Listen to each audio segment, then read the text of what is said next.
our language lesson today, using negatives. Please open your language books to page 198. So as we start talking about negatives, you'd be surprised, but they are everywhere. We use them in everyday talk without even knowing what we're doing, and sometimes our sentences sound okay, or sometimes they just sound kind of funny. So I'm going to have you check those double negatives at the door. Don't nobody want that mess in here. So that little meme is just a little play on the words, don't, nobody, reminding you how double negatives sound kind of funny. So we're going to learn how to use negatives or how not to use them, double negatives especially. Let's move on. Negative adverbs could be not or an apostrophe T, never, hardly, scarcely. And then we have negative words, no, none, no one, nothing, and nobody. So as we look at our two sentences at the bottom, let me remind you, do not use more than one negative word in a sentence.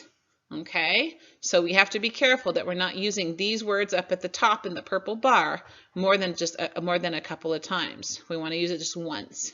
He didn't want no potato chips. Well, I see the N apostrophe T, and then I see the no. Okay, we can't have both of them there. Okay, and then we look at she, hardly, never. Well, I see hardly. Okay, and hardly is the one that we should use, but we're going to have to get rid of something else. So let's look at these sentences. We're going to get rid of the no, and we're going to get rid of the never. And for the first sentence, we're going to put in any, although it looks kind of like oni. But anyway, he didn't want any potato chips. Okay, that means we're still only using the one negative adverb. And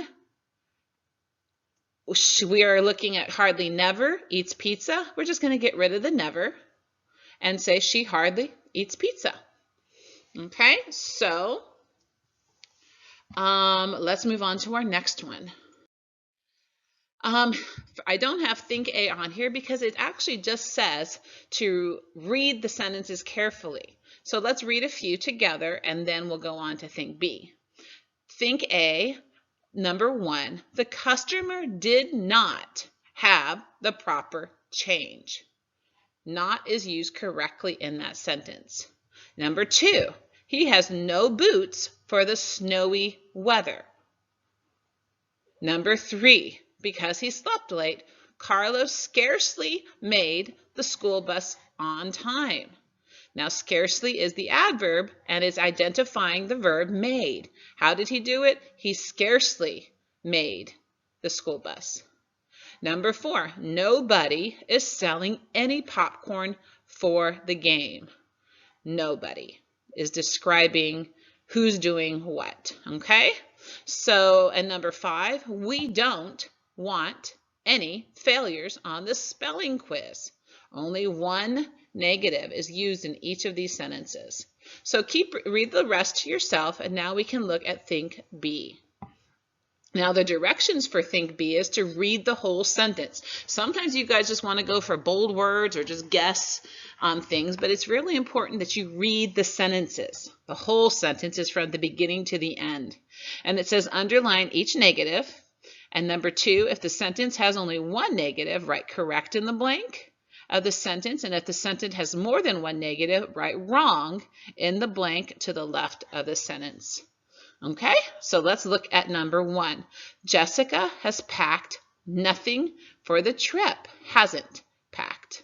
So our negatives are the N apostrophe T and nothing.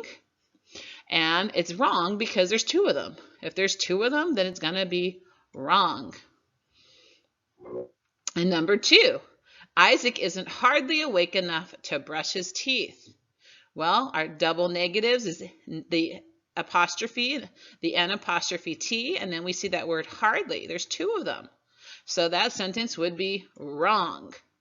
And number 8, we're going to skip all the way down to number 8 because yes, you are doing the ones on the next page, even though the page number wasn't on the sheet.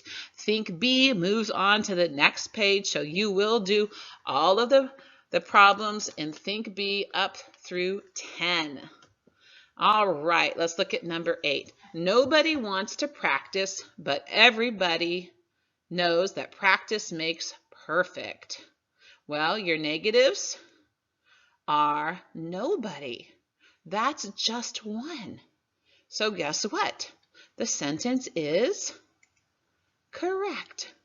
So like I said, you're going to be working on numbers 1 through 10 for the entire Think B section. And as we continue our language lesson for today, you will also make sure and do your quiz, number 19, I believe.